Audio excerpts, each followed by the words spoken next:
those people that say I deserve my time, that's all they can say. Even they can't argue with the fact that I did do it. Did the crime, did the time. Wait till they find out what actually is behind what I said. I can't say it. There you go. I'm gagged. I can't talk about what's going on. In fact, the whole point of pleading guilty was to just try and get it out of the way, because there is so much more to the story. Привет, Aussie Cossack. This is one of Avi's tactics. He stands up like on the hill, so he's taller than me. Okay? This is called Avi body language. It's not fake news, it's modified. Look, can you see, guys, what he does behind the scenes with Avi? He grows his hair. Yeah, and the hair's taller too, and he's wearing shoes with like soles like that thick. Listen, I think they should lock you back up, exposing up your mini like that. Welcome back, convict. You're on parole, aren't you? Well, I'm on parole. I can't leave the state, which is great that you're here in New South Wales to get the other side of the story out. You know, there definitely is another side of the story. It's So, I have to ask, because I was inundated with requests to help Aussie Cossack, and there was a bit more we'll get into further into this interview. But the basic question that I think any normal person will ask is, why the hell did you go out of your way to breach a suppression order for a case that's still before the courts? Well, let me put it to you this way. I pled guilty at the first available opportunity, copped it on the chin, did the crime, I did the time. Now, no one expected me to receive such a massive sentence for it. Breach of suppression order is a crime that by Parliament is comparable to possession of, prohibited substance, maximum 12 months penalty. It's like if someone got found with a small bag of recreational drugs and they get 10 months, unheard of. They usually get a fine. I mean, we all know Darren Hinch's case. He got home detention and he got a fine. And he was on 3AW, national radio, and he breached it 3 times and breached it properly. Now, I did say the name of a, accused, alleged pedophile. I did name him. The full story, again, I can't talk about what was the context, but the other case, which is involved, is before the courts. It will be over soon. We look forward to a favourable result. And suppression orders are good when it's protecting victims and witnesses. Not always. Sometimes it is there to protect the course of justice. Yeah, well, and also sometimes alleged perpetrators are innocent, and you drag them through the mud. And once you call somebody a rapist or a child molester or a child rapist a pedophile, if they were innocent, they're always going to be tarred with that brush. And that's the thing. In your case, from what I understand from our conversations and from everything you're telling us, is that once the full truth is able to be revealed, the entire context of it, people, even the people who question what you did that day, will look at you as a hero instead of the villain. When you hear the circumstances and the context of what actually went on, right? There's a lot more to meet that meets the eye. And it's personal. It's personal. Yeah, I know this person, right? I know victims. I know what happened to them. In fact, the police didn't act on this. Actually, I probably can't even say. We won't go into that. But it's personal. There you go. It's on camera. I'm being gagged right here. But it's personal. And that's what I didn't even know that. Yeah. Yep. The way they treated me, I may as well have been Osama bin Laden. They slapped a national security interest designation and an extreme high risk inmate designation, EHR NSI.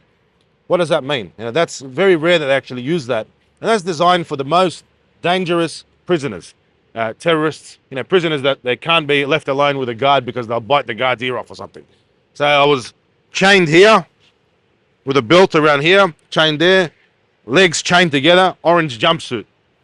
Now, when I'm walking, through the jail and there are other prisoners looking at me, murderers, guys doing 15 years doing wax, you're looking at me thinking, who's this guy? And I'm only in there for basically saying a name. I was trying to get the word out through my wife to journalists. It was very hard. I wasn't allowed to use the phone. Even the maximum security, worst inmates could use the phone. Because I'm national security interest, I can't use the phone. The only time I can use the phone if there's a guard real-time live sitting on the other line monitoring. And at any time they just hang up if they hear something they don't like.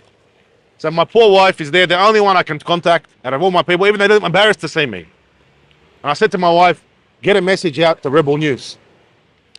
And I said it in a sort of, cryptic way so they don't realize. And she's really good. She understood what to do.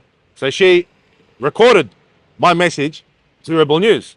My wife then forwarded this voice recording. It's basically, hi, Arby, you heard that message, yeah? Said, hi, Avi, this is what's going on, blah, blah, blah. The commissioner is targeting me, national security interest. Now, the next day, 7 o'clock in the morning, boom, boom, boom, on my cell door. Intel rocks up, all right? High-ranking guards. And don't forget, when this Intel walks into the wing, all the prisoners like, what's going on? Because you don't see Intel walking around these high-ranking officers for no reason.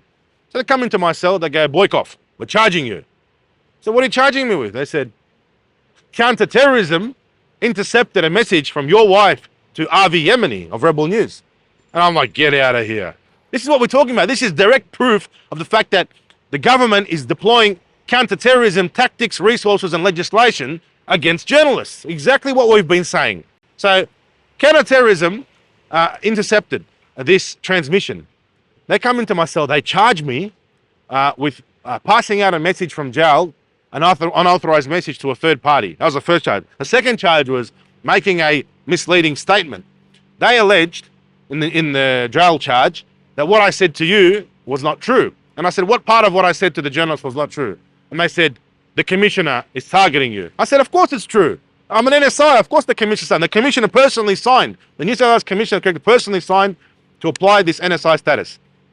I objected. I said not guilty. But in jail, you don't have a fair trial. They ask you guilty or not guilty. It's just for formalities. If you say not guilty, they give you twice as much penalty. So what they did, they took away my only, luxury or my only access to the outside world, calling my wife.